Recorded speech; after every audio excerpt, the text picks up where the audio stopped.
podcast of the day.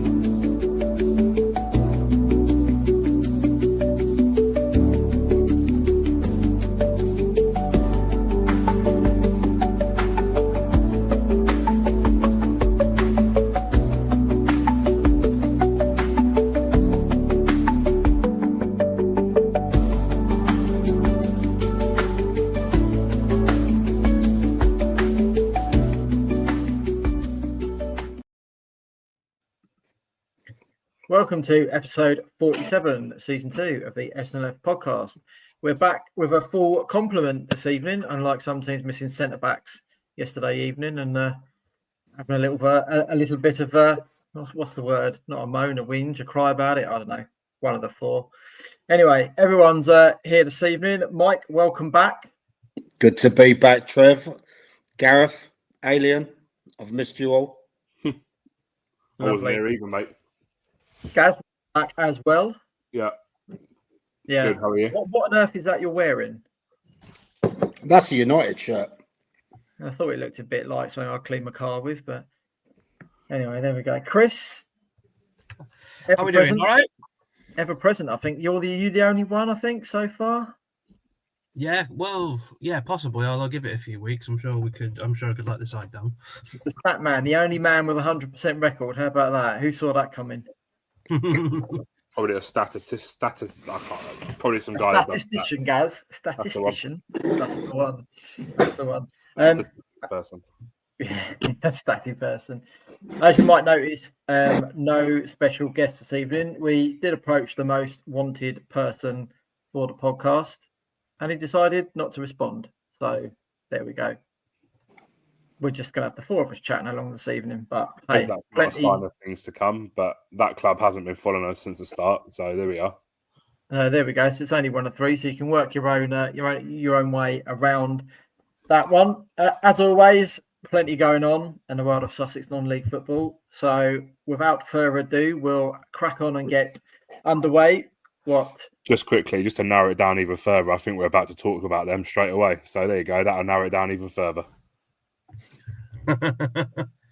Lovely. Right, straight into last weekend's FA Cup games. The fourth qualifying round. On Saturday, Eastbourne Borough got beaten 3-0 by Boreham Wood, and on Monday evening, Worthing went down 4-1 at home to the Vegans of Forest Green Rovers on TNT. Mike, I'd love to ask you about the game, but I think you actually missed all of the goals, bar about 1 out of 5. So not a great record, really. Okay, right. There's a problem with that.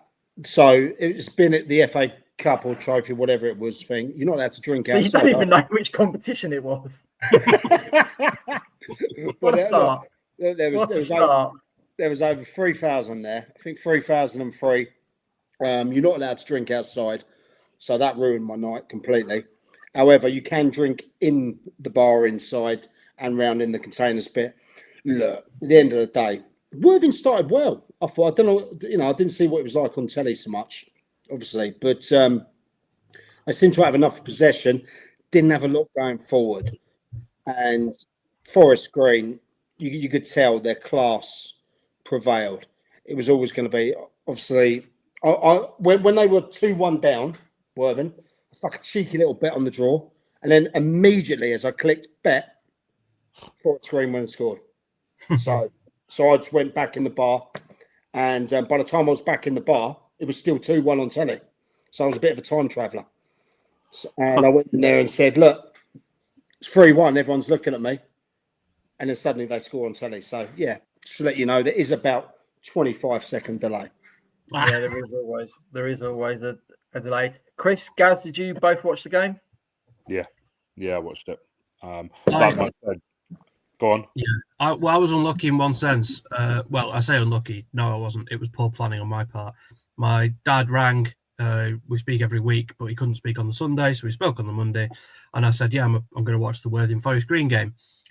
And before we'd finished, I got a notification through saying Worthing were already getting beat. I assumed with it being on telly, there's no way it'll be a 7:30 kickoff. And that's why you don't assume. You make an ass out of you and me. Correct. Quite. And they've run out of burgers early doors as well, Burger Man. Food guy. That's no great loss. No, but I tell you what, I had a cheeky little gammon pie in there. Not a fan of the chips, to be fair. I've been cooked about 4 or 5 times, probably had. But the gammon pie was beautiful, lovely and succulent, and warm in the middle. Really, really nice. You'd like it. I'm not a massive pie. I do like pies, actually. I haven't got this figure by not even pies, have I? Going back to what Mike said, I think, opening sort of 5-10 minutes, Worthing they looked good for it, and then all of a sudden a goal went in. I think was against the run of play at that point, and then obviously experience took over, didn't it? Although I say experience, they've got a young side, haven't they? And they've got a lot of players. He's brought about 3, I think, with him from Macclesfield. Yeah. With more to come in, from what I understand. But yeah, look, I think the quality showed. I think Hinch and John Meany were unfortunate in the fact that they arrived on the Friday or Thursday, and the first game is an FA Cup at home to Vegan FC on the Monday night. But look, they'll be bang up for it in their next game. I haven't looked at the fixtures. I'm not going to lie to you. I don't know who they've got next, but they'll be bang up for it. So Chelmsford City away on Saturday. We'll come to that in the National League South roundup. Yeah, they're not not an easy game though, Tuesday either. as well. Before we depart from the Forest Green chat, what's the Trev? You might. I'm hoping you know, because I certainly don't. What is exactly the situation with regards Robbie Savage? Because obviously he's the FGR manager. Fucking terrible dresser. Sorry. Oh yeah, no, yeah, that's criminal. But what's possibly even more criminal is he's obviously still involved at Mackin to some capacity. No. Other than chief agent for quite a lot of their players, but the fans there are getting up in arms about it. Obviously, the BT staff were asking, or TNT, sorry, staff were asking him about Mac during the FA Cup draw when they got drawn out. And I was like, he's still got quite an affliction because it was him and Rob Smithhurst that saved the club between the pair of them. Don't think Robbie put in anywhere near as much money as what Rob has, but the pair of them were a tandem partnership to get it back off the ground again. So, and I think because of the role he's had there as director of football, and also last season when they ran away with the Northern Premier League as well, you know, Rob, thing is though, he's one of those characters that puts his heart and soul into everything he touches, everything he does. You know, that comes across with his charisma on the screen. You know, he's a decent, he talks well. He's got a gift of the gab. I was remembering from, I can't remember what year the cup final was, when Justin Edinburgh got sent off for Spurs for elbowing Robbie Savage because Robbie had wound him up all game. Didn't work because Leicester didn't end up winning the cup, but you know, he is a little bit Marmite. A lot of people were sceptical about how well he'd do at Forest Green, bearing in mind he'd never managed at the level, and a lot of people that have had really good careers in the program itself doesn't translate when you drop into non-league football as well. And it's different, much different at Macclesfield, backed by good average attendance. I think they were a really good level of hybrid when he left. Compared to everyone else in that division, training 2 nights a week. So no surprise that they, you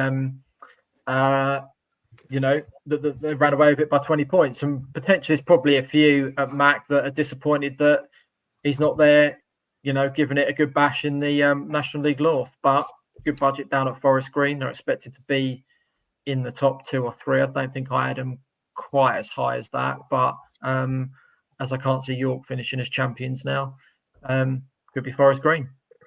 To be fair on Robbie Savage, he took loads of banter. He gave it back, which is good. Love that. But the one thing, whether you like him or you hate him, because he is well proper Marmite, yeah, and the fact that he was dressed like an absolute, Cuban cigar smoking beast, was the fact that he gave every young lad that wanted a photo, and everything like that. You can't knock that. He was proper on it. So, yeah, respect to the Sav for what he does. I'm glad you brought that. I was going to mention about the some of the borderline and on banter, I think, wasn't it? coming from what you saw on the TV, it was borderline banter. Some of it. I was there. You lot obviously watched it on the TV, and Yeah. I know George Dale put out a tweet saying, "I heard about the chants. We're better than that, and everything like that." It was clear as day on the TV. Yeah. Was it? Was it really? Really clear. Yeah. No, look, that's just. That's just some young lads and young ladies Had their first shouting beer. out and saying what they feel. Do you know what I mean? You know, you can't really censor them if they're going to pay their money, and it weren't cheap to get in. To be fair, you know, you're going to pay their money and do that. They can go and try. It weren't racist, was it? No. What was it? No, I mean, they were calling him a nonce and comparing him to Jimmy Savile. Like, yeah, like that. I think that's probably a step too far. And actually, credit to the ABF at Worthing, they have come out and sort of they distanced themselves, didn't they, from it a bit? I think some of that statement wasn't necessarily needed. I think the bits about TNT and that sort of thing. You don't need to worry about but it was clear though, was it? Mate, it was clear. It was clear as day on the TV. Like, I actually had people messaging me saying this is class, and I was like, "It's not. It's not." I heard the it's painted Worthing Football Club in a really I absolutely agree. Absolutely agree with Gaz. I mean, TNT have done a lot for Worthing itself, as George quite rightly put out. I've spoken to Adam Somerton. I've interviewed him. Absolutely top guy. To actually sit there and watch that game at a club that I've been to many times, got many good friends there, and the camera and the microphone's there. He's commentating on the game, and it's picking up as clear as day. If I was TNT, I wouldn't come back. Personally, I heard the political stuff. I heard the Keir Starmer stuff, all that lot. Yeah, I didn't hear them.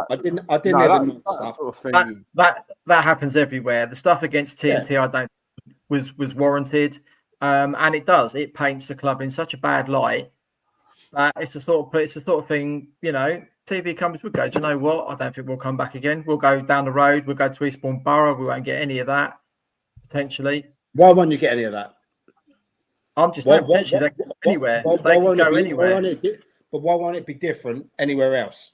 Do you know what I'm saying? I get what you're saying. He's not saying that it won't be any different. They might get it down there, but I'm just saying they know that they'll get it at Worthing, but they might not get it somewhere else, and they might take that risk. Yeah, you know, I just don't think personally it was good enough. And I think what probably is more frustrating is that there'd have been people around that area as well that could have nipped that in the bud, but instead people a bit shy to call it out, and then it goes on, and then it won't just be this game. Tell you if you're standing in the wrong place around the other side. Yeah, probably. Kicked me out because I was in the wrong place. And then it goes on to the next game. Might not be on TV, but everyone still hears it.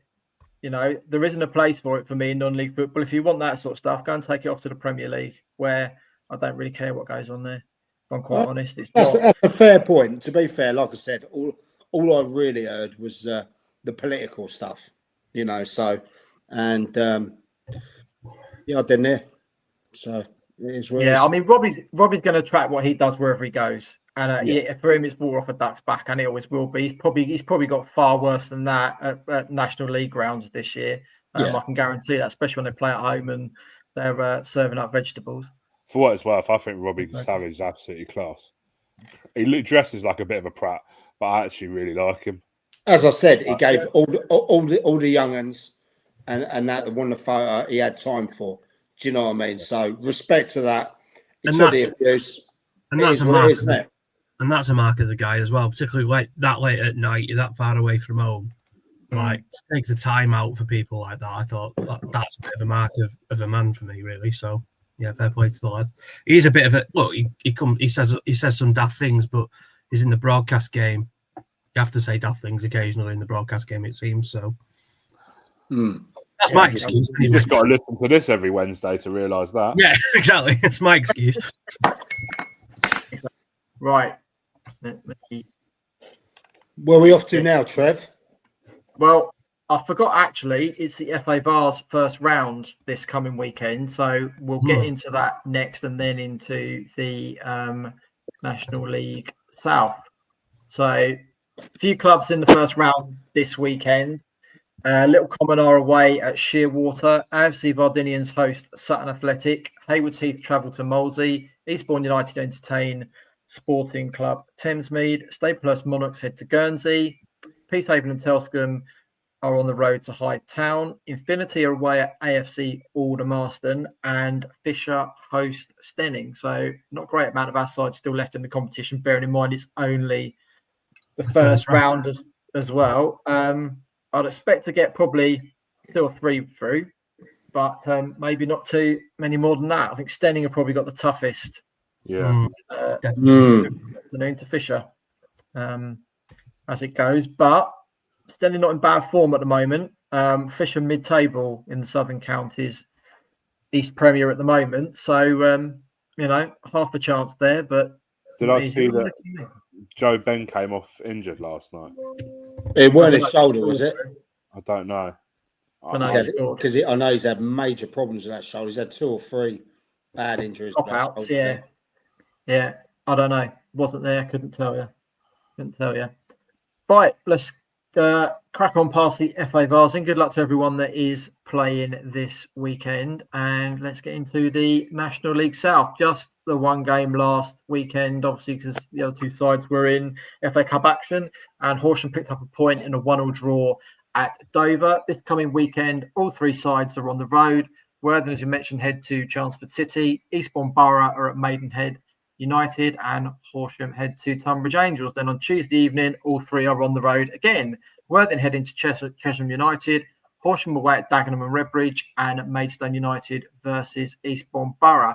Now, just after we recorded last week, the rumours were rife of Adam Hinshelwood returning to Worthing for a 3rd spell, and around about 24 hours later, he did arrive along with John Meaney in tow, who had left Sutton United not long before, and obviously himself making a return to Worthing. Guys, what do we make of the King, apparently, returning to Woodside Road?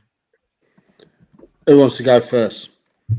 Well, I'll tell you what, I'll go, because I was there on the thing. Fans absolutely love him.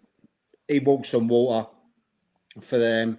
He engages with the fans. He gives them time.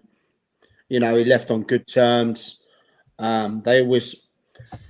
I don't know if they really took to Aggie. We've all had him on the podcast before. He was wonderful. He spoke to us a lot of the time off the podcast. He was a great guy. I think he was a great guy. I'm not sure if it's all of them took to him. However, having Meaney there as well, local lad, one that is literally deep in Worthing, Lancing, and that motivator. I think that's a good little duo there. One that's a surprising duo. But I fully expect them to start getting the job done and moving up that table. What are they? Statman, what are they? 15th, 16th at the moment, Worthing? That's the one table I haven't got. They were prior to, or they were when I did my stat show. Yeah, they were 15th. Because I think Horsham are above them, isn't they? Yeah, but they'd had a really easy run relative to the rest of the league, I should say. As you pointed out on your show. But from my point of view, Trev, fans were buzzing. They didn't expect to beat Forest Green. Let's put it that way. Yeah? They didn't expect that. They will expect to get something on Saturday, though. Well, I don't know.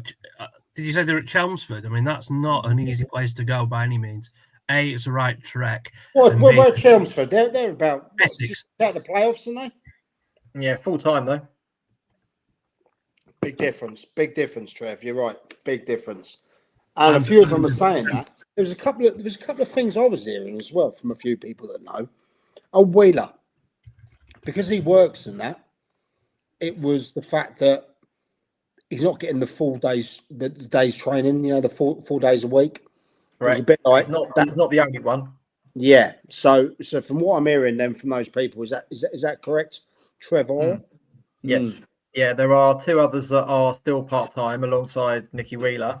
The rest get 4 sessions a week. So there's a bit of difference.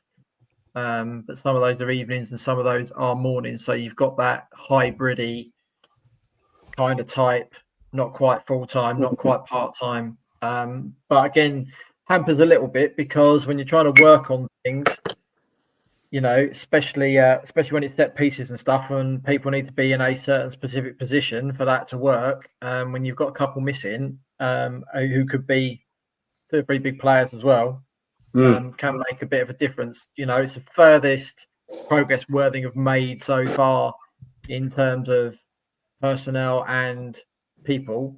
But you do need to go that extra stretch, you know, to be able to turn it on.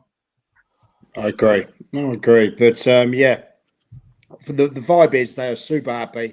Everyone was buzzing to see him back, and this one was a free hit, as they say. Gaz? Look, I was happy to see him back. Look, don't get me wrong. I do think that maybe he might have taken a step backwards, to be honest with you, compared to where he was. Yeah. Oh, what? He's took a step He's back. taken a step backwards. He's great. It's great he's back. Do I think Worthing should have gone for him? No. Do I think it was one for the fans? Yes. John Meaney being there, absolutely great. Probably one of the best young coaches at this level. You can't get away from that. Do I think the team... I think I messaged you about it the other day. Do I think the team that are there, the players that are there, suit Hinch's style of play? Absolutely not. And I think that could mean that they might miss out on playoffs this year. You reckon? Do you reckon? Yeah. Yes. I had the mates as it was. Yeah. I don't. Literally because there's the amount of full-time sides there are should finish above Worthing. Whether they do is another matter. Yeah. You know, they are starting from a relatively low base in 15th. They haven't hit any consistency yet. And my one question was going to be, Gaz, to all of you: do you actually think, though, that the players are there for Hinch to be able to make the moves in the right direction? Because he has a specific way of playing, and that is it. There isn't much of a plan B. It is as it is. Yeah. And it's the will success he score had more before, goals than you. And currently, he doesn't have that. No, and you look at he has no Ollie Pearce.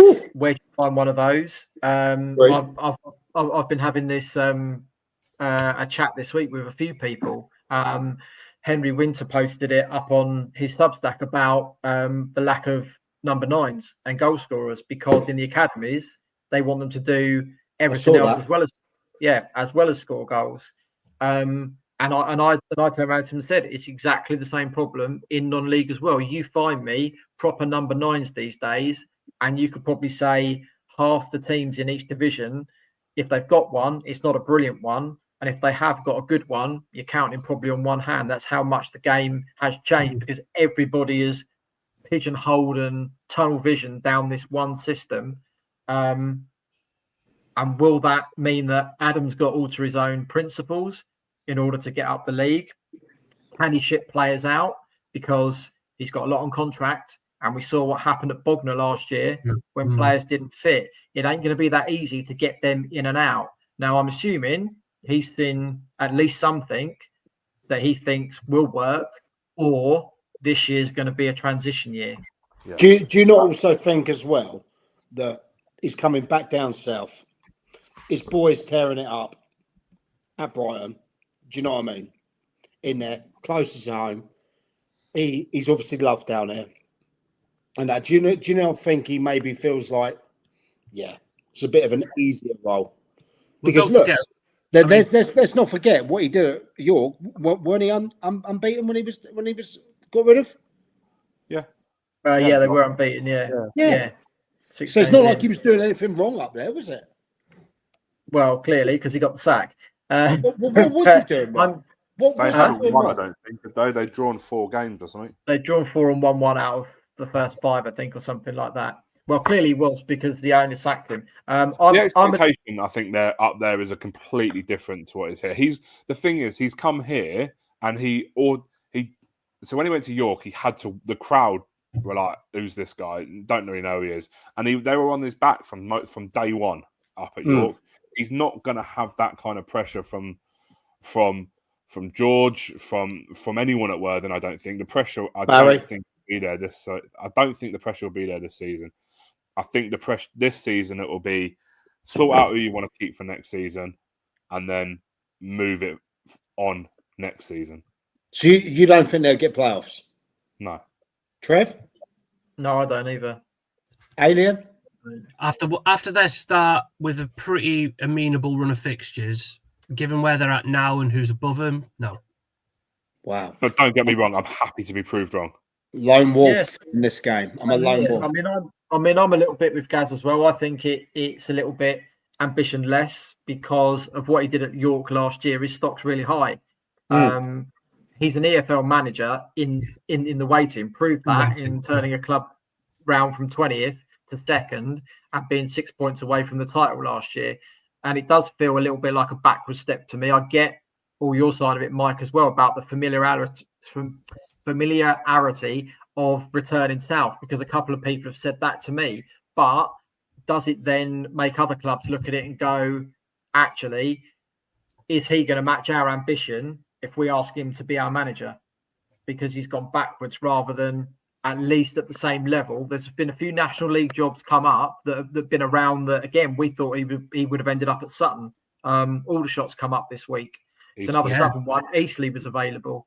There's certainly been a few, but say he knows it, but it's he said it himself. It's a completely different club to when he left 18 months ago, and it looks like he's been 5 years. You got to get up to speed with that. Can the players join him on the journey? That's the $1 million question. Well, and that's what we'll follow for the rest of the season, isn't it? Yeah, absolutely. Love that. Right. Yeah.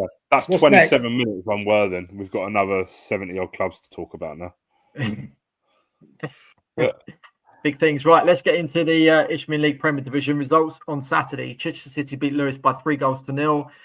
Burgess Hill Town beat # by 2-0, and Whitehawk made it a hat-trick of clean sheets with a 2-0 win over Carshalton Athletic. On Monday evening, Burgess Hill Town went to Carshalton Athletic and won by 2-1, as Whitehawk went down 3-0 at Dartford on Tuesday. This coming Saturday, Lewes head to Averley, Burgess Hill Town host Whitehawk, and Chichester City are at home to Billericay. And on Tuesday evening, Lewes head down to Folkestone Invicta for a game on their brand new 3G surface. Burgess Hill seemed to be back on the rise again. Two wins in a row propelled them up the table. But fun enough, as I was recording the Kent Non-League podcast as well, guesting on that this evening, spreading the Sussex joy in amongst the Kent lads. I try and do. He's such a podcast whore. Honestly, it's nice to be asked. Burgess Hill jumped back up there, similar as we were talking on the Kent one. Dartford, two good results for them in a row, has pushed them into the top 7 or 8 as well. And it's just that closeness in the middle of the table that just stringing 2 results together can push you up about 7 or 8 places. Yeah, particularly at this early stage when teams haven't played that many games. I mean, Dartford is 6 unbeaten now, albeit two wins, 4 draws. Burgess Hill are now 3 unbeaten. And more importantly, I think, given what I've said about Burgess Hill previously, is they've only conceded 1 in the last 2. And I was saying that, conceding goals was starting to become a habit. Well, great start on turning that one around because it's shown in their results now, 3 unbeaten. And beating Carshalton as well, because Carshalton just beat them, didn't they? Back at their so good to get that one evened out quickly. Yeah, no, great progress from Burgess Hill. I mean, our clubs are quite clustered together, aren't they, in that middle pack as well? I know Chichester have got obviously a couple of games in hand for reasons we know, but anyone can make a run out of that middle bit, and you've still got probably a few sides down the bottom that still haven't yet got themselves going this season. Well, and last night, Canvey Island bloody beating Brentwood, which nobody saw. Bottom beating top. It's not on my bingo card at all, given the way Canvey Island have been playing this year and the way Brentford have been flying as well. But You know, the defeat there though opens up the top end for Chatham and Folkestone. Big time. Yeah. It's Shoreham. Head over Shoreham FC. Head over to Instagram to have a look at what the stream's called over there. You'll have a good laugh. I'm sure we'll get to them. I'm sure we'll get to them later. I don't know if we've got time now. I might have to cut a few bits out. Right, into the Isthmian League South. You can't cut that one out. They've gone viral today. It's plenty I can cut out. It's my show, you keep telling me. Right, results on Saturday. Finished AFC White 2, Hastings United 0, East Grinstead Town 3, Crowborough Athletic 4, Eastbourne Town 1, Margate 2, Seven Oaks Town 2, Seven Oaks Town 4, Hassocks 2.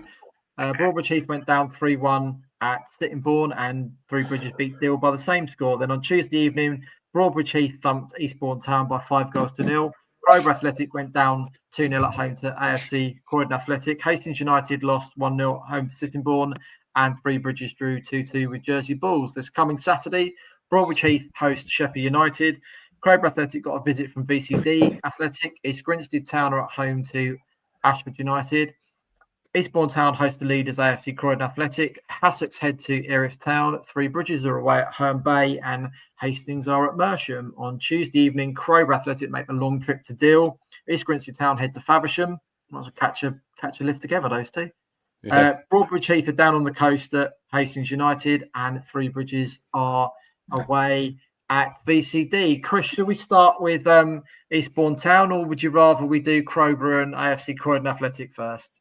I'd rather drink my own Waz, but let's go for it. It was, let's see, Saturday, Margate, we were genuinely unlucky.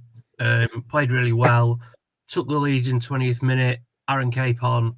I mean, going back to your number 9's talk, Aaron, you'll not find anybody in BN21 to 82 with a bad word to say about Aaron Capon coming back. He's adored at Eastbourne Town, and rightly so. He ain't a number 9. He's a winger, but we're playing him at number 9. Yeah. Is that literally because you've got no striker to play 9? I mean, Sonny Walsh, who you saw when we played Hassocks, he's the young up-and-comer. And he's our top scorer this season, so he's doing all right. But obviously, you don't want to play the two of them. There's tactical reasons for playing Capes over Sonny, so that's kind of fine. But yeah, we were unlucky. 10 minutes to go, Chris Winterton had nothing to do. But then Elliot Jenks gets sent off. They score from a defensive mix-up or two. The first goal and the second goal was a nice finish. And then we carry out, we go up to Broadbridge Heath and they were in a false position. I said that to Chris Simmons before. Right, they're in a false position and today's going to be a tough one. I predicted to somebody else we'd lose 2-1. That turns out I thought it was being pessimistic. Turns out I was actually being quite optimistic because Broadbridge Heath played us off the park. I mean, it was so disappointing. We're poor at both ends. Nothing really in the middle. It was anemic, just so weak, and there was just nothing there. But enough about the burger. The game wasn't particularly good either. It was poor. Defensive, well, again, a bit of a mix-up at the back for the first goal, and then Broadbridge Heath were just ruthless. They were better in every department, burger jokes aside. And I think that I fancy them to go on a bit of a run now. I mean, they played... Simo. Simo. Lovely guy. I had a chat with him pre-kickoff. He's been messaging me today. Lovely fella. And I wish Broadbridge Heath all the best. It's a brilliant facility they've got there as well. Lovely, really good. Yeah, Elliot Remain scored a lovely goal. Really nice finish from a decent, from a tightish angle. Good player. He is. So, yeah, there's lessons there, and I know, Jude won't mind me saying he was incredibly frustrated with last night. That was all I got out of him because I then had to shoot home because it's quite away from Eastbourne, his old Horsham. So. You're not wrong. Yeah, not brilliant, and it doesn't get any easier because we've got Croydon at the weekend. Jude, when he was on a couple of weeks ago, saying like it's a good job we've had this good run because the fixtures are about to get really, really sour, and so it's proven. Margate. I mean, Margate. Oh, they drew with Faversham in the end. I didn't rate them much, but you can tell they've got moments of quality. You see that second goal they scored, like that's a finish you're not going to see very often at Step 4. It was just such a nice improvised finish. Broadbridge have got quality. You know, I know they were low down in the table, but they've beaten 3 Bridges at home. They don't, you know, they are a very, very good side. They just had a bit of a rough run with the lack of league fixtures and really tough ones when they did have them. Yeah, not brilliant. Croydon will be tough, but I mean, the players have got quite a bit to prove, I think, after last night's performance. So hopefully they step up. Yeah, like you say, it doesn't get any easier with playing the league leaders at the weekend. Side I saw last night at Crowborough, and Crowborough were very hard done by. The referee let a heck of a lot go last night, which I thought were fouls in favour of Crowborough. Bit of a greasy pitch, some light drizzle all the way through the 90 minutes, gave you a bit of a extra zip, but all the time you've got Louis Theopanis in your front line, guaranteed goals, and he knocked in the first. They didn't score the second until well into the back end of the second half when James Taylor came on and notched the second. But I mean, I tipped them pre-season to do well. Literally because I'd spoken to 2 of the lads pre-season that I know well. And then when they went and signed Ben Winter, who was Barnet 2 years ago and at Woking last year, 2 years in the National League. They've been a pro before that, and he's dropped down 3 levels. Absolutely lovely guy as well. Just marshalled the back 3 last night. You know, again, you've got that experience, makes a heck of a difference. But I wouldn't... say Louis Theopanis has already scored at the Saffrons this season for Beckenham. Yeah, I mean, you see what Beckenham are struggling a little bit down the bottom, having lost his goals as well. But they got a couple of nippy players as well. One of Danny Kedwell's boys also plays for Croydon as well. He's very, very tidy. So I'd keep an eye on him at the weekend as well. But then they've just got James Dunn, who I know well, just sits in front of the back 4, screens everything and breaks everything up. But yeah, it won't be an easy game on the weekend. They don't concede many goals either. They don't score a lot. They're very, very compact. So yeah, good luck at the weekend, Chris. That's all I can say. I mean, at least I can't lose my scarf because I've already lost that. But yeah, 8 in 11 they've conceded, which is, you know, pretty good defensive record. It's decent. Right, into the Isthmian South Central Division and results on Saturday. Hamworth Villa notched up Chris's favourite goal score, 3-0 against Littlehampton. And Bognor Regis went to Hendon and won by 4-1. On Tuesday evening, Littlehampton Town only conceded 1, home to South Park, and Bognor are currently playing this evening against Moneyfields. I can't see the score, Gaz, because I've got a Word document in front because my printer's not working. Goose eggs. On Saturday, Littlehampton on the road to Kingstonian and Bognor Regis head to Southall. Piers Bognor are turning it around a little bit. Nice thumping win at the weekend against another side that are down in their neck of the woods as well. So a bit of green shoots of recovery. We're only actually 3 points behind Littlehampton now. Yeah, they've had a couple of icky results. I know South Park have brought in, I think, 3 new signings on Monday. Kenny. So that may have helped. Cartman. Stan. And Chef. But yeah, that's three games without a goal for Littlehampton. That's the second time that's happened this season. And in between, yeah, they only scored 3 or 0, and that's just carrying on. I'm not going to forget, boys. Sort it out. I did notice last night though, no Marcel Powell last night. And where was he? Where was Marcel last night? I haven't got a clue. Well, you know all about that team over there. You're always over there. I wasn't there. I was at Crowborough, so I couldn't tell you. And I've also noticed as well, though, 2 of the 3 players they've had the last couple of weeks that are dual signed with higher up clubs as well have disappeared off for a game back at their parent club and then come back again. So there's been a little bit of chopping and changing. So I don't know if that's had quite an impact on the results. Again, without the 2 or 3 games without a goal would suggest that had that team play quite well cohesive, and now you're taking the odd cog out here and there. It's causing a bit of trouble, but still early in the season, still plenty of games to play. Yeah, I mean, it's great for Bognor to have back-to-back wins for the first time this season, so that's good. They've still not kept a clean sheet though this season. Again, that's something that I'm sure they'll want to remedy sooner rather than later. Although tonight, notwithstanding, I appreciate they haven't yet conceded. And I imagine with Dan come back in goal as well, Gaz, makes a huge amount of difference as well. Yeah, you cut out then. I didn't have a clue what you said.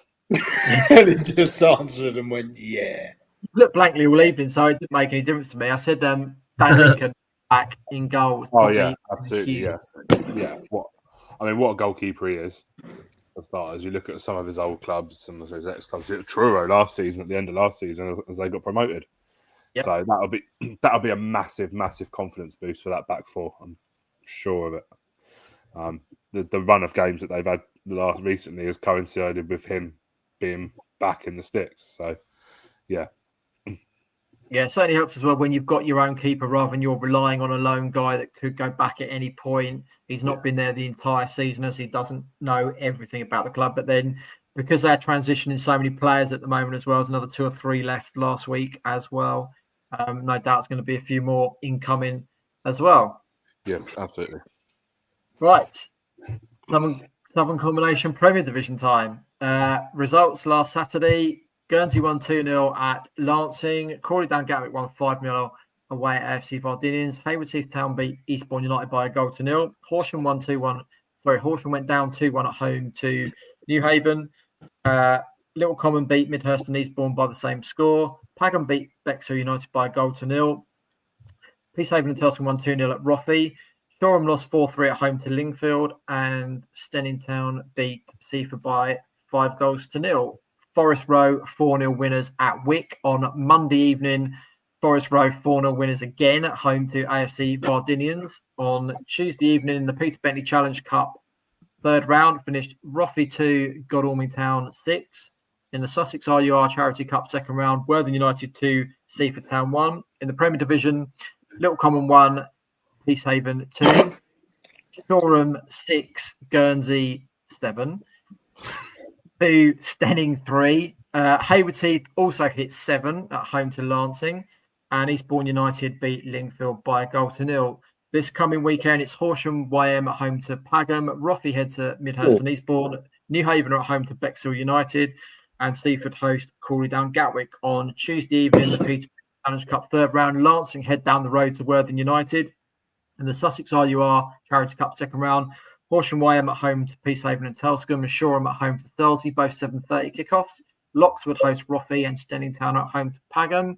And in the Premier Division, Little Common are at home to Seaford Town with a 7:30 p.m. kickoff. Where should we start? Where should we start? In the middle, at the top, at the bottom? There's about 6 or 7. These are my favourite leagues. These are my favourite leagues. So where are we going to go? Should we get Hayward Heath out of the way because they're machines at the moment? Shall we? Absolute machines. And during the week, earlier in the week, Callum Barlow signs, having played at step 3 and 4 last season, on top of the strikers they've already got. And then when I'm thumbing through X on Tuesday evening while I'm at Crowborough, Tom Chalet turns up on the bench from Burgess Hill Town, another striker. Now, right, Chris, is this the Man City? Chris, hang on, Mike. Chris, give me some stats to tell me why they actually need 2 extra strikers. Go on. Oh, why they need 2 extra strikers? I think for vibes, I think that was literally about the sum of it. Because their run of at the moment is absolutely insane, but it's insane at the other end. But I was looking earlier. I put this out on Twitter, so anybody who's seen it, I apologise. But they've won 17 games out of 19 in all competitions this season. They've scored 59 already in 17 games, which is insane. Over 3 again. They've conceded just 7. They've now kept 10 clean sheets in a row. So they've gone 16 and a half hours without conceding and scored 38 goals since they last conceded. So they need 2 more strikers, don't they? And so that they've added Callum Bell, Top Chalet. Crazy, isn't it? Absolutely crazy. But what a job. What's Kevin Gallagher doing down there? Do you know what I mean? What are they doing down there? Bullying everybody.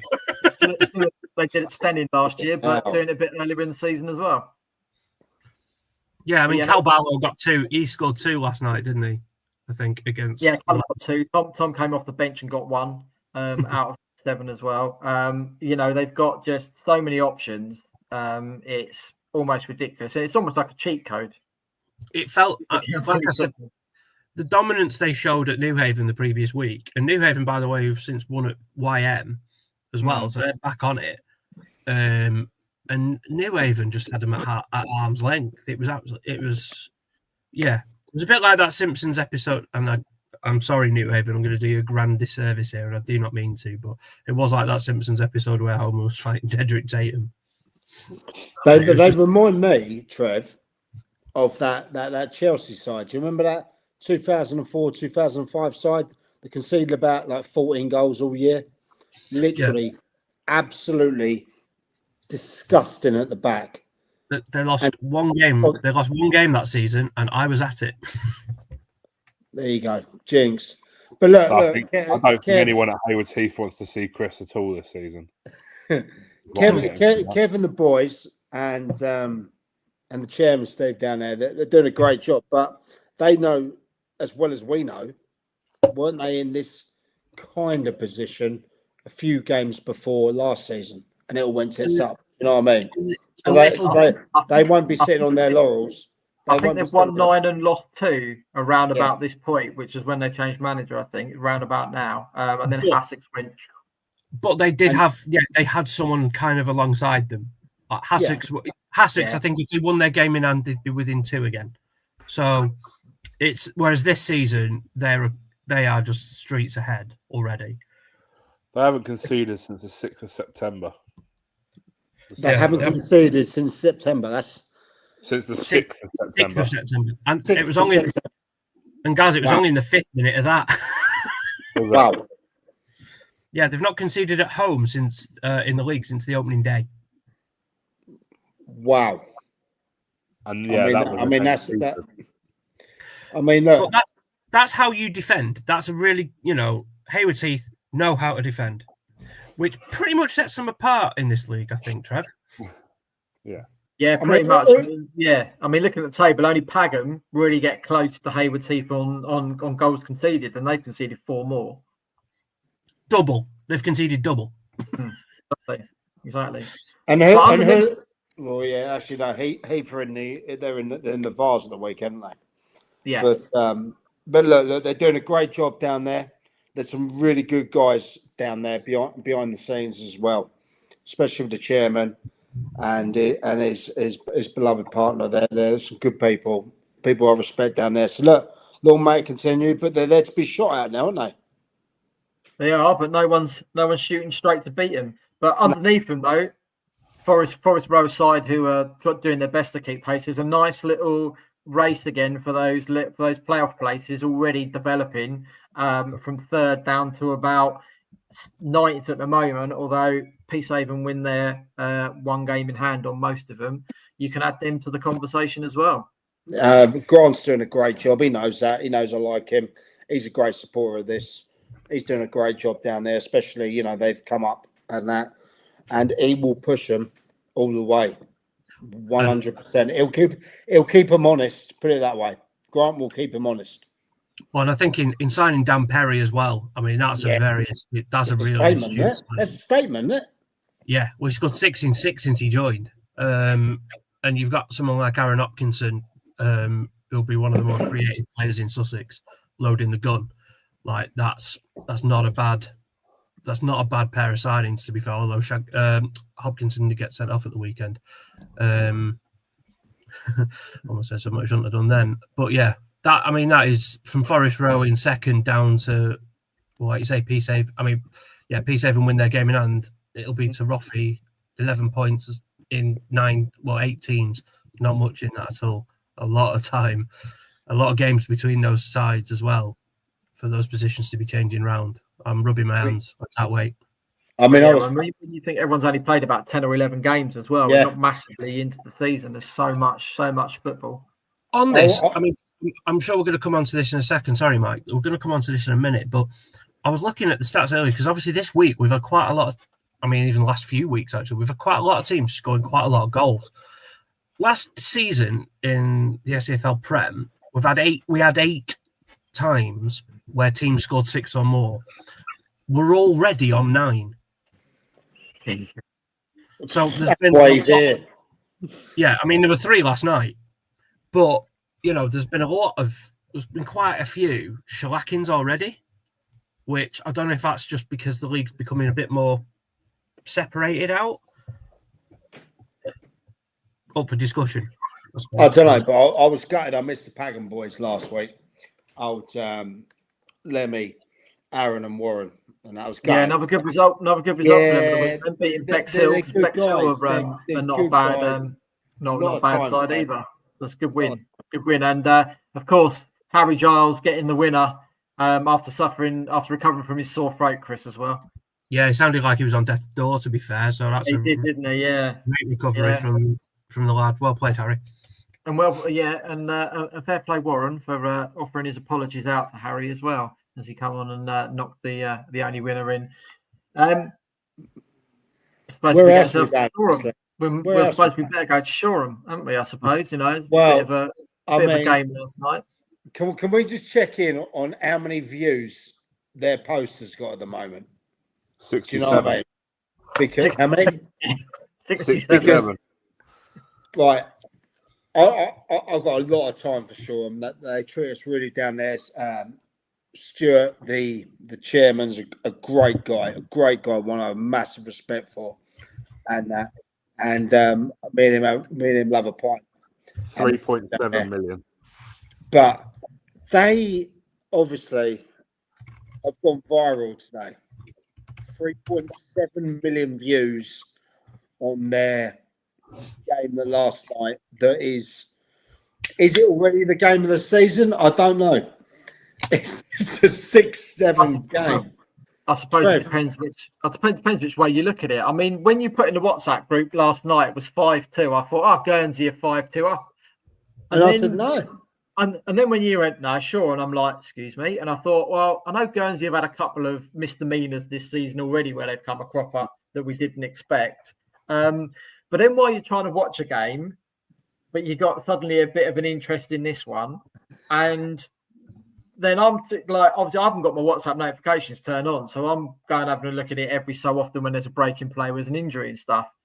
And then you're flipping through and it's like 5-0, and then you go 6-5 and 6-6, and I'm like, are we playing football here or are we playing tennis? And then it ends up at 7-6. I thought full time we're doing that thing. What is that? What is that? That's not. Wait, I'll tell you what that is. I don't know what to call it. That's effing value for the neutral that turned up, got his burger, got his pint, and thought, I'll go and watch a local game. And he's turned up to the game of the season. I mean, look, let's be real.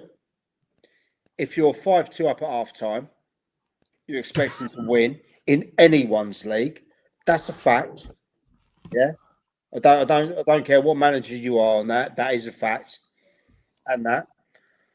I don't know what the Guernsey manager said to him at half time. He must have said something. And we'll find out. There's more goals in this. Well, we'll find. I'm sure I'll find out because I'm flying out there next week to watch their game. But it should be good value. yeah.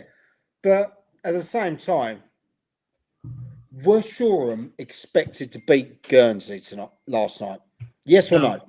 Were Pagan expected to win at Guernsey last weekend? I wouldn't have said no. Gaz? No. But hold on. If you're 4-1 up at half time, 5-2. Okay. Regardless, there's 3 goals. You should have enough in your locker to see that game out. Yeah, agreed. I don't think there's anyone else who's going to argue against that, is there? I'll give you another one, right? You go into the change rooms at half time, you're 5-2 up, yeah? Yeah. What do you say to your players? Do you keep it tight the first 15 minutes, yeah? Let it settle down a little bit, right? Mhm. They actually did that because Guernsey didn't score till the 60th minute. They kept that 15 minutes tight and then let 3 in 5 minutes. What honestly, it's one of those beggars for 15 belief. minutes and opened up like an Amsterdam hooker. Well, worse than that. If we're completely honest. I felt bad for thinking that Shoreham should try and sign David Blunkett because at least he can hold on to a lead. That's twice now in a week where they've let go 2-goal leads. They've let go 2-goal leads, right, against Lingfield. Now, I won't mind Guernsey, good side. Let's put them at one side for a minute. Let's focus on Saturday. There were 2 goals to the good against Lingfield, and through that one, now Lingfield, I've got nothing against them, but I'm sure they'll even concede, and again and again and again. No, they'll say they're not one of the best sides in that league. That's the first time Lingfield had scored 4 since January 24. Right? They don't habitually score lots of goals. So they've conceded a 2-goal lead against them, and then again a 4-goal lead because they were 5-1 up against Guernsey. I've only seen one of the goals from Lee's video. It was Keystone Cop stuff. Yeah, it was shocking defending. Do you want to know a really strange fact about that game as well last night? Right? You were in the bar for most of it, so missed half the goals. I wasn't even there, mate. No, he was at home. Yeah. I was there. I've got a real job. I do have a real job. Right. Yeah. They are, I believe, if I'm not mistaken, a player made a debut for Guernsey last night that tomorrow signs for Shoreham. Yeah, silence. Well, that. So Guernsey waived the 7-day then? Yeah. So the lad lived in Guernsey, signed for him, played, and has now, ironically, from what I'm hearing, Mr. Slaney, if you're out there, get in contact, show me the thing, even though you can't say it. He has now signed for Shoreham because he's moved over to the mainland and signed for Shoreham, which is strange. Very. Was it goalkeeper? No, I don't know. Or is he a whole back? Is he a whole back 4? I don't know. I don't know. Keeper had a belter. Apparently, Shoreham's keeper was out of this world yesterday in a team who's conceded 7 goals. Apparently, the keeper was good. Yeah, Lee Penn. Yeah, it's true. He played last night and signed today, as Guernsey told me. Anyway, let's get to the serious side of it. Shoreham won their first 3. Haven't won a league game since. Now, obviously, some of those were under Loz, who's now gone to Saltdean United. But are we in the kind of territory now where you have to start looking at the person who's in charge because they're leaking goals left, right, and centre, and they ain't going to win you games? That also doesn't keep you in the division. So, as great as it is going viral, losing 7-6. There's a football club there that at the moment it's just plummeting down the table, and it doesn't look like it's going in any other direction than a runaway train down the track with nothing at the end of it. No, I mean, I said I was looking at last season's stats to see if anybody had ever conceded 22 in 4 games, because they've done that 4 and 7, a 4 and a 7.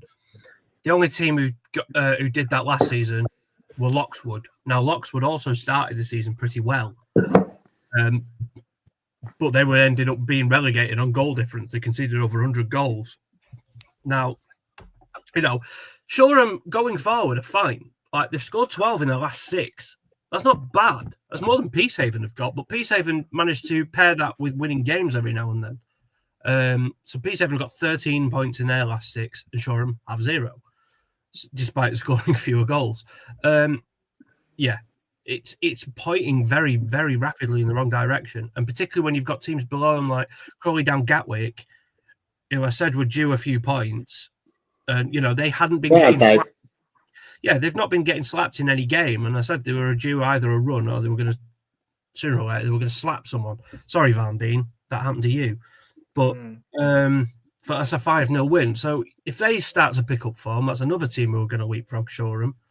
and then you do start looking down. Yeah, that's exactly it. I mean, surely, Mike, it's in your little sacking territory, isn't it? Almost. It's already there. Not publicly, because I like the club. Look, I do. I tell you what, I do know, and I do know that they had 2 centre backs out last night. One had an abscess, and one had a concussion. So they had to play. They had to play their skipper centre half. He don't play there, and that. That's no excuse. It's no excuse.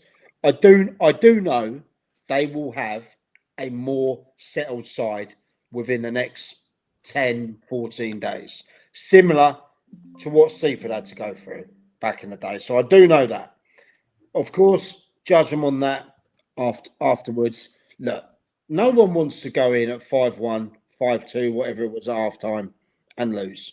No one does. But if you're going to lose, and you're going to lose 3 points against a team that battered New Haven 7-1, yeah, that you're probably not going to expect to take much out of. The amount of media exposure they've got today, good or bad, publicity is good publicity in that way. They're approaching nearly 4 million views on that. Whether that's right or wrong, Shoreham is in the press, in the football, for right or wrong reasons, whatever it is. And only they can feed off that now come Saturday. I can't be 6 games time, if they're sitting in the relegation zone, who's going to remember what happened? But they're not in the relegation zone, are they? I said if in 6 games time they're sitting in the relegation zone, or they get relegated at the end of the season, who's going to remember a tweet that got you 3 million views? Nobody's going to send you into Division 1. That's my point. Yeah. It's great at the moment, and it's brilliant that a club. Do you think they go down? Pardon? Do you think they go down? If they don't arrest this slide soon, 8 defeats in a row. When you get in that losing rut, as Loxwood found last year, it's very, very difficult to get out of it. Very, very difficult. Do you think they go down? There's a potential for anyone in that division. Do you think they go down? Yes or no? If they carry on the way they are. Do you, yes or no? Do you? I've just said yes. Listen. Jesus. Gavin, what do you think? Yes. Chris, what do you think? Lancing bottom, Shoreham 19th. Van Dien's 18th. As it stands at the moment, they've got something has to change there. You can't be 5-2 up in games and lose it. Doesn't matter whether you're playing Hayward Seaford, you're playing. Agreed. You know, Copthorne at the moment, who are bottom of Division 1. Or, you know what? Or even I could go Bosham, bottom of Division 2. They haven't won a game yet. You just can't do it in this level of football. You've got to, and when you're on that run, when you've lost what have they lost now, Chris? 8 league games in a row, 9. 8 in a row. Yeah, they won. They won this time. Yeah. You know, I'll be looking at that and going, something isn't right. That's got to change. And if it doesn't change, that slippery slope can be a long, long way to the bottom. But I reckon they stay up. The good thing on their side is there's plenty of games still to go, but you've got to stop that slide sooner rather than later. You look at Lancing are on their 3rd different manager at the moment, and they still can't buy a win. You know, Martin's picked up the only win they've had so far, you know, which was a clean sheet as well. You know, and again, it's just so difficult to get out of that rut when you're in it. And if you don't change it, you can't really complain if you finish in the bottom 2 at the end of the season. You know, I reckon I'll put it on there. I reckon they stay up. The one thing, just to back Trev up there. I mean, since they won them first 3, they've done nothing of note. The others are at least picking up wins here and there. They might not be stringing many together, but, you know, Van Dien's have won 2. Lancing have picked up a win. Seaford, after a really horrendous start, Seaford stay up. Yeah, that's what point. They had a rough start fixture-wise, a bit like Broadbridge, but then once the fixture started levelling out, normalising a bit, they've started picking up a bit. You know, Lingfield have got a couple of wins against teams, you know, like Shoreham. Lingfield. We've got to mention them. We've got to mention them, by the way. What, Lingfield? How good is their documentary? That first episode. Did anyone see that out there? No, I've got to watch it. I'm just waiting for my cameo in it for being one of their program writers. So How you know, good maybe is that? it's coming. Albeit the Maybe I haven't seen it manager, yet. the ex-manager went ham on the club at the end of it. He weren't happy. Mr. Lingfield weren't happy. So shout out to Ben there, who's over at Lingfield. He's doing his bits. But yeah, anyway, off that, I say Shoreham stay up, and I'm gonna and it'll keep us going for the season, isn't it? At the moment, though, it is tough to find teams in form that will go down with them at the moment. But I'm staying loyal. I'm staying there. Teams in form generally don't go down. They're at the opposite end of the table. Right, let's get into Division. Let's get into Division 1. Cracking division this is as well. I'm loving it. Right, results last weekend. Oakwood won 3-1 at AFC Uckfield Town. East Preston and Dorking Wanderers B shared a 0-0 draw. Infinity drew 1-1 with Godalming Town. Jarvis Brook beat Copthorne by 2-1. Billingshurst won 4-0 at Mile Oak. Reigate Priory beat Saltden United 2-1. Arundel won 3-1 at Ringmer. Selsey beat AFC Walcountians 4-0 and Worthing United beat Loxwood by 1-0. On Tuesday evening, as we mentioned, Godalming Town won 6-2 at Roffey in the Peter Bentley Cup. Worthing United beat Seaford Town in the Sussex RUR Cup, and in the Division 1 Challenge Cup second round, AFC Walcountians beat Reigate Priory by 2-1. In Division 1, AFC Walcountians are at home to Worthing United this coming Saturday. Arundel host AFC Uckfield Town. Dorking Wanderers B are at home to Ringmer AFC. Mile Oak head to Godalming Town. Billingshurst are away at Jarvis Brook. Oakwood host East Preston. Saltden United are at home to Loxwood, and Reigate Priory head down to Selsey. On Tuesday evening in the Peter Bentley Cup third round, it's Worthing United home to Lancing. Dorking Wanderers B are at home to AFC Walcountians in the Surrey FA Saturday Premier County Cup, and in the Sussex RUR Cup second round, Jarvis Brook home to Ringmer AFC, Saltden United at home to Oakwood, Shoreham at home to Selsey, all 7:30 kickoff, and Loxwood host Roffey. Whilst Godalming are still away in front, there's a cracking little race going underneath there, and Billingshurst, Chris, suddenly returning to scoring goals and not conceding goals. Yeah, they've got the mix right now, haven't they? That little playoff race. Second out of sixth, 2 points. Well, second out of seventh, 3 points in it. Arundel 2 in hand. Yeah, exactly. Well, they've got 2 in hand, and they've won 4 of the last 5 and drawn the other. So that league's going to be mint this season. Just feel it. Going Godalming. I was doing a bit of digging on Godalming because obviously they've started so well. The great draw away at Infinity, who was second, and the way that that league works means that they're now down to 5th all of a sudden. But at 5th, 4th, 5th. Yeah. Was right. Godalming, in the last 12 months, they played 37 league games and lost just 2. Yeah, it's crazy, isn't it? That is mad. Mike's got about... Brilliant result on Tuesday night, going to Roffey and winning 6-2 in the Cup. I know, I couldn't believe that. That was just a brilliant result for Mo and the boys. Yeah, 76% win rate in the last 12 months. That is insane. But yeah, this playoff race, this is giving me Prem vibes from last season. So not crashing about. We're trying to have a conversation. You're so loud. Yeah, Jesus. Sorry, Chris. Carry on. Now I've told him off. Me. Yeah. Your phone's on the desk is loud. Sorry, mate. I've got gaffers watching the show, ringing me up, commenting. Tell them you're busy. Quick little shout out. Well, quick little shout out to my mates at Sussex. They've just told me that Bognor have conceded actually, so they're now losing 1-0 against Moneyfields. So nice little score. Thank you, Sussex, for that one. This league's going to be mad, isn't it? Absolutely mad, isn't it? I think isn't it Jarvis Brook against Billingshurst in the weekend? No, Jarvis Brook have definitely got a decent game in that regard. They've got Billingshurst, yeah. They've lost their gaffer, didn't they, Jarvis? Man, Selsey against Reigate Priory actually should be rather decent. Selsey have really flipped a switch, haven't they? They've been fantastic. Was it 2 clean sheets in 3? They've scored 8. And they got off to a pretty rough start, did Selsey as well. So good on them for flipping that switch. And again, they're not, they let 3 places at the weekend. That division's going to be good fun. Just sense it.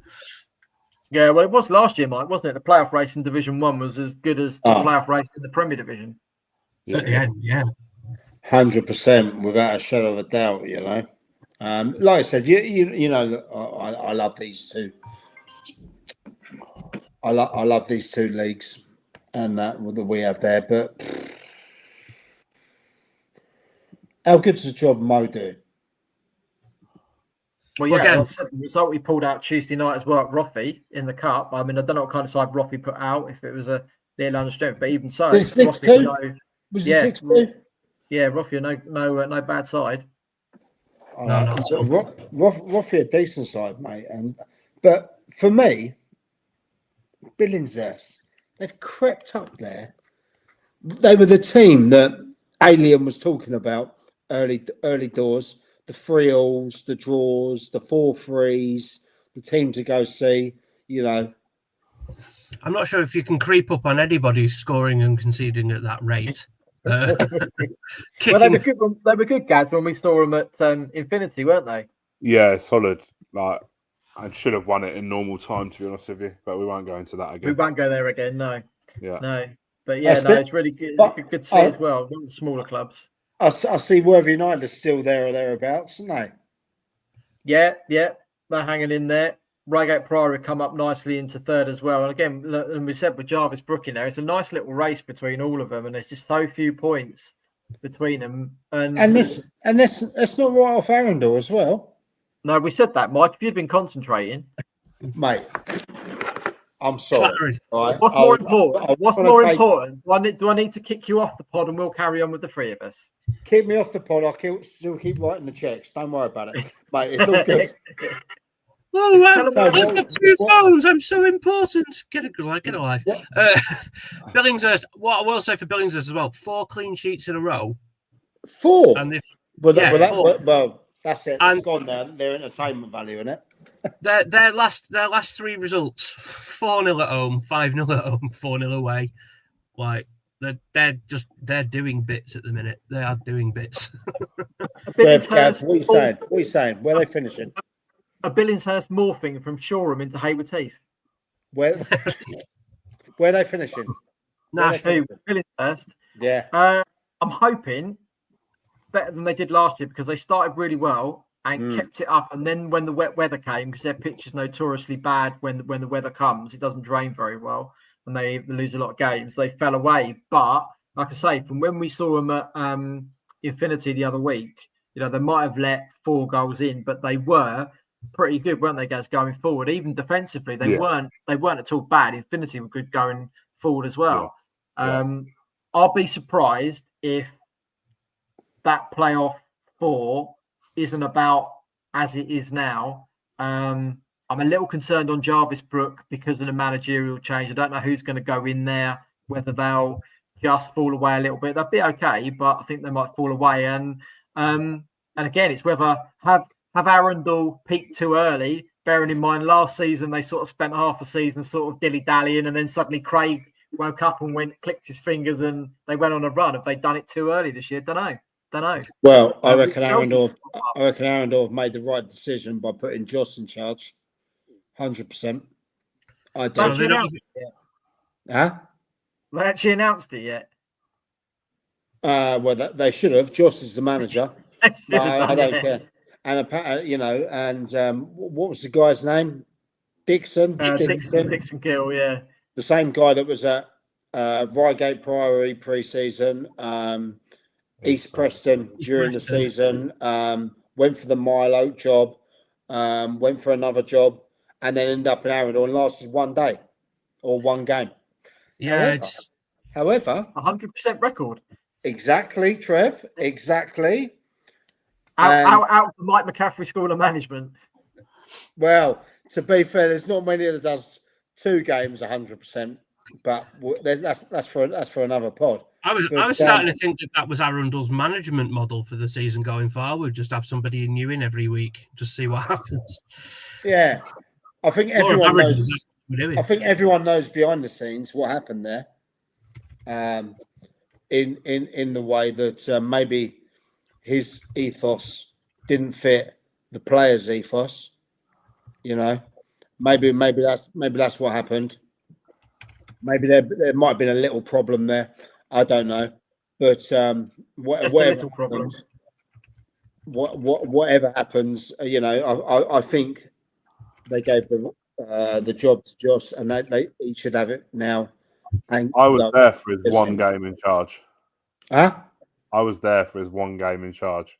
You saw his his win. What was his style like, mate? Because I heard it was run, do this and that. I can sum it up in one word: dinosaur.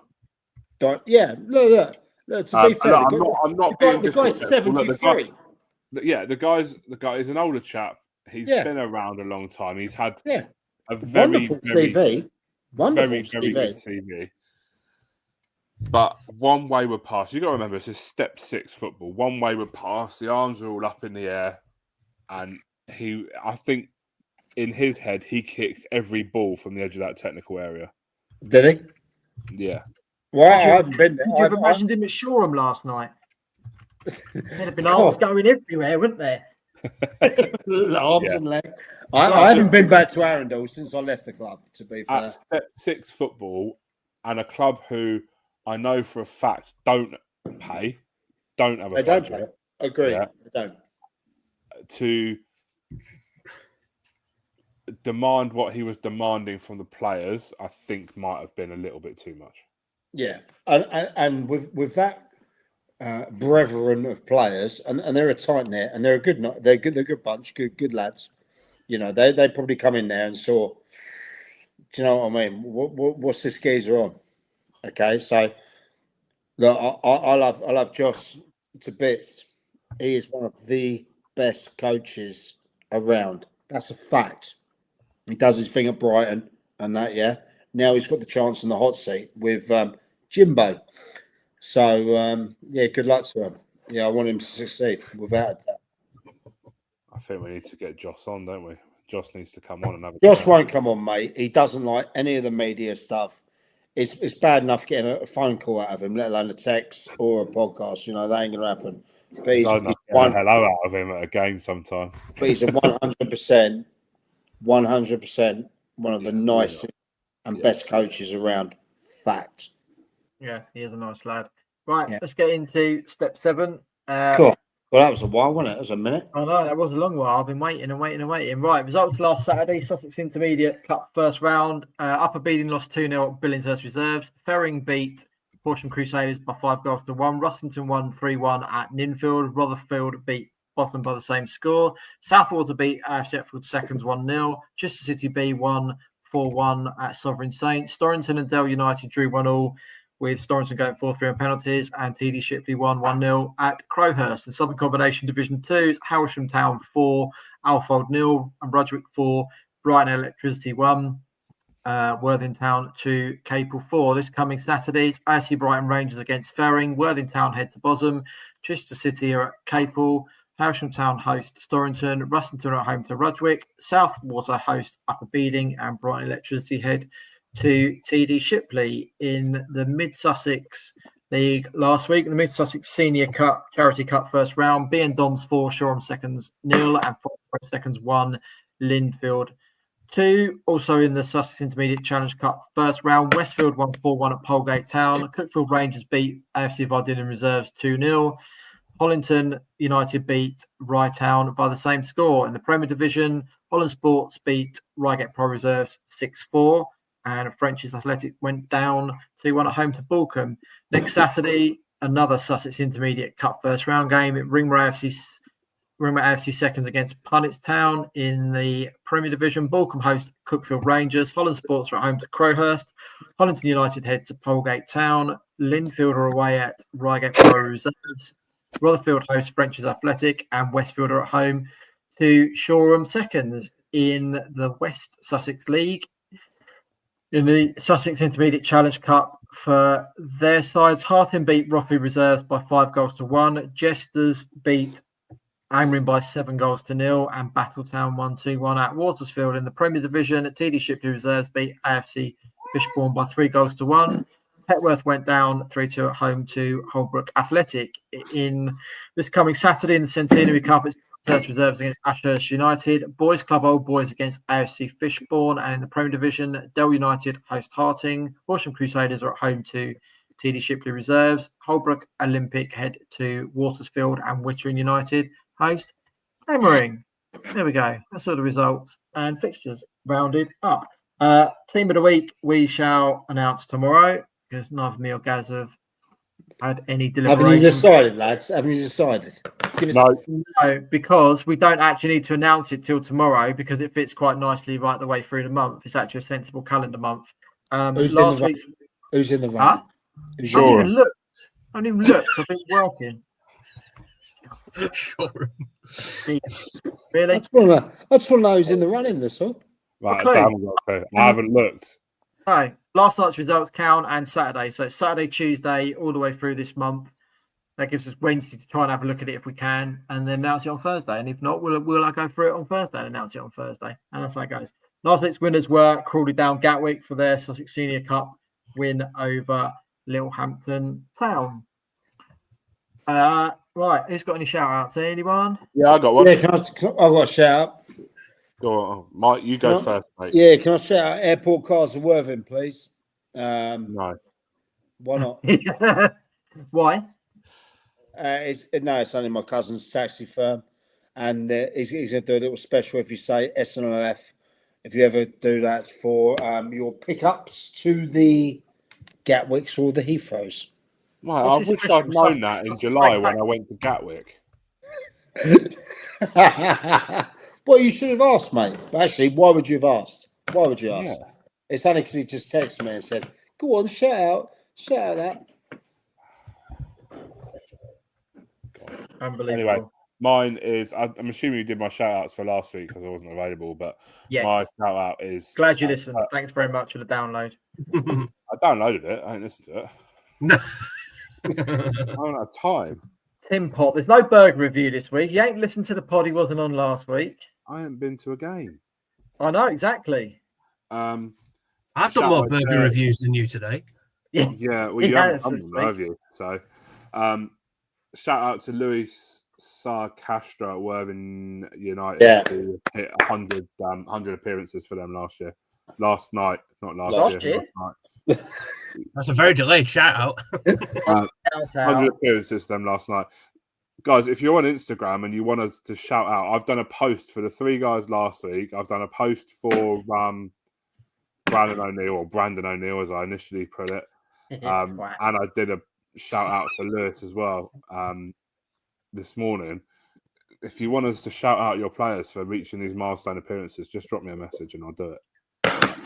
Well, and on that note, Eastbourne Town had two at the weekend who made their 150th appearance for Eastbourne Town. So congratulations to Leon Gregg and to Jack Murphy for reaching that particular milestone.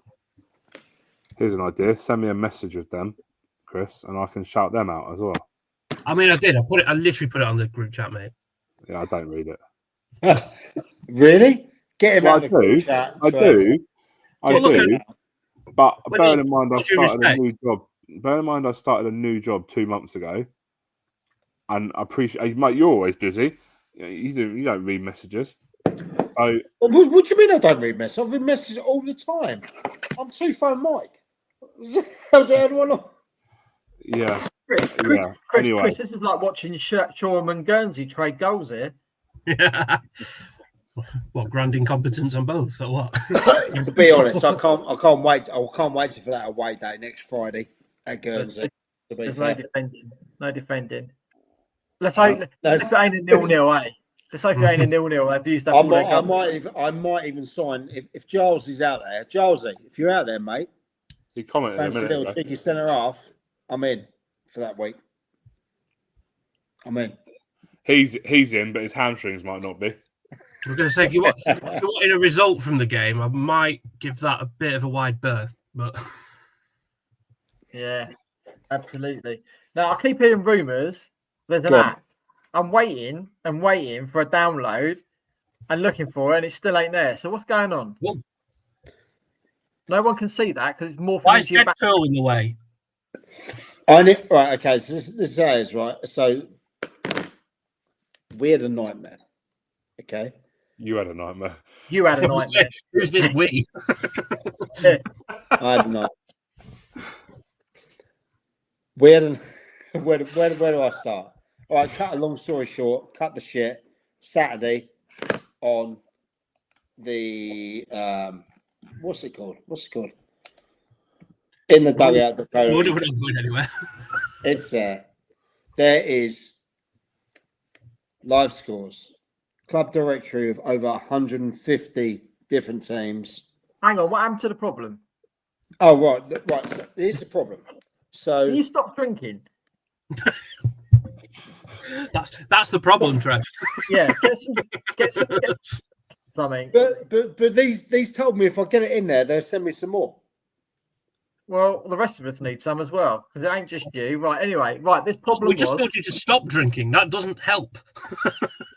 Okay. Right. So here it is. So I thought it was easy to develop an app. How's that going? Might realize he never had any experience with developing an app. Mike went in there and thought, yeah, this would be great. This would be easy. I know what we need. Live scores, club directory, fan interaction, fan uploads, everything you need from an app, all the podcasts, all the YouTubes. Mike thought it'd be done very, very quickly. Mike realised he bit off lots more than he could chew. I've been doing that my entire life. Mike should have actually decided to pay someone to get the app done. Cut a long story short, we got it done. Yeah, we did. It is there. Look in here. We have it. So now we have an app that now covers 150 plus clubs. We cover National League South, all the Isthmian leagues, all of the SCFL leagues, including the under 23s, including the under 18s, including every top goal scorer in those leagues, including the Brighton and Worthing League, Sussex Sunday Football League, and a women's league as well.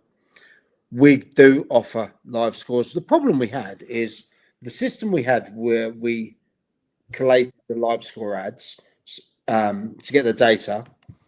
Mike did that. And every time it did it, it cost him £86.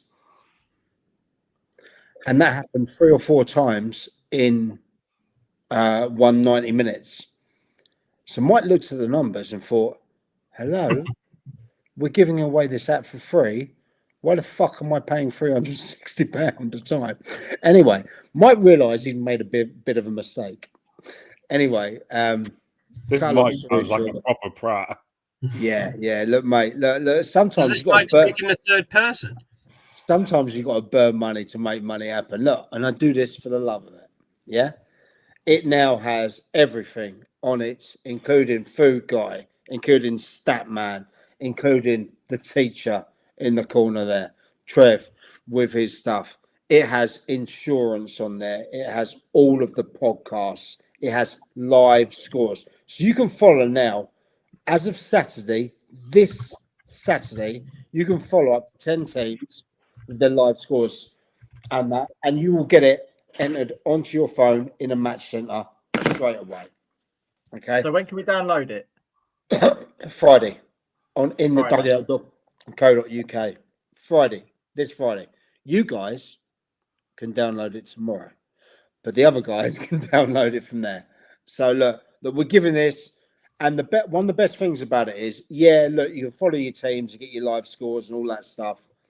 You can do the fan uploads. You can upload fan voice notes or fan videos. I want to get a bit of banter going down there. It will be moderated. There'll be none of that racism stuff or anything like that, yeah.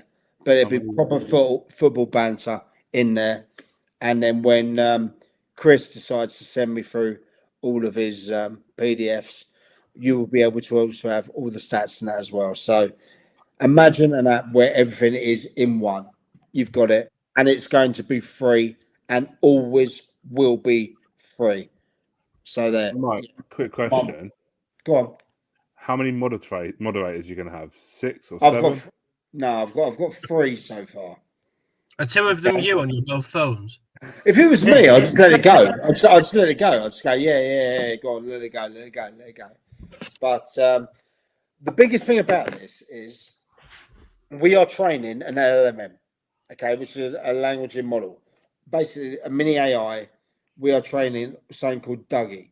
Dougie is Dugout AI. He already has gone through over 560 hours worth of actual footage. He's gone through 4.5 million words regarding Sussex non-league football. He's gone through literally 200 clubs in the whole process. He will be the most intelligent assistant that you can have. He will be able to predict patterns of play. He will be able to predict starting lineups in the teams, and that, yeah, he's going to be the fucking man without a shadow of a doubt. What was his prediction? What was his prediction for Shoreham Guernsey? Shoreham 6, Guernsey 7. Right. Yeah, Man knows his stuff. Yeah, man's got shit. You know what I mean? But yeah, that's how it is. If you Just know how how AI is moving, it's backed by ChatGPT. Yeah, we've worked on. Eventually, it will come as a standalone assistant that will be able to analyze games and move forward. It will make that Wii Scout stuff that you have out there look like that. Simple. And the moral of the story is, don't be like Mike. Don't be like Trev. Be like Trev. Take the simple. Take the easy path. Be like Trev. Boring. I've missed you lot. I have missed you lot. Any chance of you making some football this week, Gaz? No, I'm working on Saturday. Coffee bean. You want some coffee? You want a bit of coffee? Go and see Gaz. Go and see that guy down there. Make a barista. But if you want a burger review, don't bother listening to the podcast because they're scarcer. I'll tell you what. I went to Wick. They're scarcer than the clean sheet in Shoreham. I went to Wick Football Club yesterday morning for breakfast. Ooh, that was good. Oh, thanks for the invite. You feeling right? Yeah, but you went a week the other week and didn't even have a burger. No, because I'd already done it, and I had dinner with my lovely wife before I went to football. I was late, but I had dinner first. And then, I went and had breakfast up at Wick Football Club yesterday. He's open 8 till 12:30 every day. Mate, banging. I had a breakfast wrap. Sausage, bacon, egg, hash brown, beans, cheese, all in a wrap. But no burger. All in a wrap? Yeah, in a wrap, mate. It was lovely. Nah, to me, that's got to be on a plate, mate. I'm not happy with that. Right, so no football Saturday. Going in on a Tuesday? All right, look, check, mate. Mike?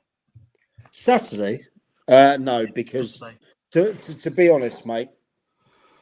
Guernsey coming up. Yeah. You got a 7-day ban?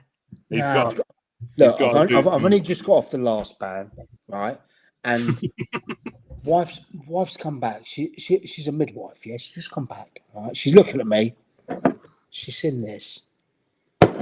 Already banging trouble. All right. And we haven't even made a game yet. However,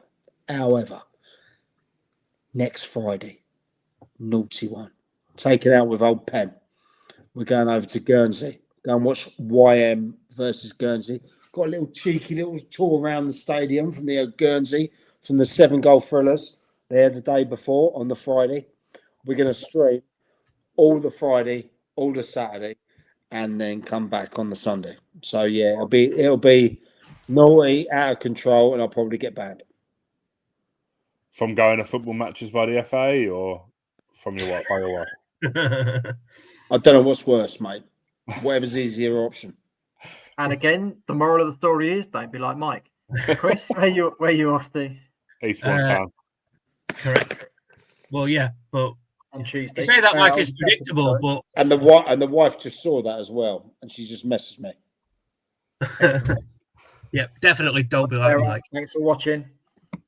It'll be the Saffrons for me on Saturday as we welcome the league leaders AFC Croydon, and then Tuesday, I'm not gonna lie, it's a difficult time of year for me at work. because I'm burning the candle at both ends, so I probably won't go to a game. If I do, it'll be little common, but it won't be. It'll probably be nothing. Poor little common. Enticing. Where are you going, Trev? No idea. Don't know. You can't, mate. You do this every week. You can't give me grief. I reckon he's You're not needing going money. home. Where is Stenning playing? They're at home on Right, Tuesday. Fisher. I'm not going. Where I'm are going Cray Valley playing? Saturday. Don't know. Have I done a column or not? Can't remember. I've done so many. I haven't got a clue. Where are Barnet playing? Home, I think. I don't know. Of course, you're one of them. He's in there, the prawn sandwich brigade. You are, aren't you, Trev? In there. Sandwiches. Prawn sandwiches. No, I haven't been to the Hive this year yet either, so it's too expensive. Have you not? Can't Have you afford it. really Can't not? afford it. My ticket's gone up £6 since last year. Well, we need to go from me for Trev. I need a one game fund me, yeah. I need that for the rest of my Football life. League now. He's not interested. Sorry? Don't go Barnet in Football League. He only goes non-league. Yes, guys. Do you reckon Anyway. there'll ever be a game where all four of us go to the same game? I reckon we should try it next weekend. No, not next weekend. Weekend after next. Well, I'm playing Gaz- darts. I'm already busy. I'm playing darts. You play darts? You play darts here? You play a bit of darts here? I play with some uni mates. We have something we call the Uni? Hallam Darts Championship. When did and you I go to do- uni? How long ago was it you went to uni? It's been a minute, hasn't it? Me? Yeah. I'm not having that off you. 2005 I went to uni, but I'm only 38. That's Oh, 20 years me ago, and- mate. Me and Chris are the same age. Oh, I'm yeah. the baby of the group. Yeah. Trev's quite got to be the fair, oldest, isn't he? Trev's the oldest, definitely. Yeah, he's 50 in a few weeks. indeed. Oh, you really 50 in a few weeks, Trev? Are we going to have a little Yes, special? Michael, I am. Huh? Are we going to have a little special for you? No, I'm not. I'm not here. I'm away. So you guys have got the podcast for 2 As am I. weeks. Yeah, as am I. Same time. I think. No, mate, it's me and Mikey boy. All right, Gaz. I've got a little cheeky bottle of Buskers You get me one for you, mate. We're going to get on it. Anyway, chances of the four of us being in the same place. Guys, there's only ever been one game where three of us have been in the same. That was on the hop last East year. Preston. That was on the hop East last Preston. year, yeah. Oh, are you doing any of the games on the hop? Yeah, Weekend? will be. Can we sort something mental out for the big hop, by the way, in March? Oh, you mean what, the league day? You mean non-league day? Yeah, that's on my That's not a birthday, hop. mate. That's a one Well, day. do you know what I mean? On that non-league day, that's on my birthday. Let's do something crazy. Let's go effing mad. What date is it? My birthday it's on the 28th of March. 28th of Something March. like, yeah, I think it's about March 25th, 26th. I don't know. It's on the website. Have a look Yeah. on www.thesnlf.co.uk. You find it there. There you go. Right, you can find us on X at the SNLF and on Facebook, the SNLF.co.uk. Gaz on TikTok and Instagram. The SNLF.co.uk. I've been a bit lax on there. I'm sorry. I've been a bit lax in general, to be honest with you. But, Lax. yeah, I've just let it slip a little bit. I need to get some motivation to produce some content, because the content I was producing poor numbers, and it was very, very frustrating. Yeah, pull your finger out. How many we have watching tonight on Instagram? It doesn't give me a cumulative number. But Well, we got over 800 watching now, as in now. As in now. See, it's currently showing live on Instagram as 0, but I know it's been all right, steady tonight. Steady. Mike, where can everyone find you? Uh-oh. Not at the bottom of a whiskey bottle either. No, look, what could I do? There wasn't no beers, and the wife wasn't due home for a couple of hours. Where can they find me? Well, in my office. Making an app. Yeah, what? Yeah, they're all And they the can moral find of me the online. story is, don't be like- where can everyone find you? Oh, Jesus Christ, right, I've had enough tonight.